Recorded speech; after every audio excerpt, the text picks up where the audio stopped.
फतेहपुर से खबर। मंदिर में चोरों ने आधा सैकड़ा घंटे किए पार। चोरी की वारदात के बाद पुलिस जांच में जुटी। फतेहपुर से खबर। फतेहपुर जनपद के चांदपुर थाना क्षेत्र के बरमपुर गांव में स्थित बजरंग मंदिर में अज्ञात चोरों ने लगभग आधा सैकड़ा छोटे बड़े घंटे पार कर दिए। वारदात की जानकारी तब हुई जब सुबह पहर मंदिर में पूजा करने गई महिला ने देखा कि मंदिर के बाहर और अंदर लगे घंटे गायब, ताला टूटा पड़ा हुआ मिला। तभी चोरी की खबर पूरे गांव में फैलते ही क्षेत्र में सनसनी मच गई। मंदिर जगह के मालिक के पुत्र हिमांशु ने मौके पर पहुंचकर 112 पुलिस को सूचना दी।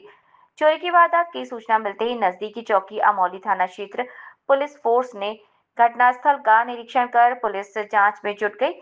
चोरी की वारदात से लोग सहमे हुए हैं। बताया गया कि इन दिनों क्षेत्र में चोरी की वारदातें खूब हो रही हैं। चोर आस्था के मंदिर को भी निशाना बनाकर धड़ल्ले से वारदात को अंजाम दे रहे हैं।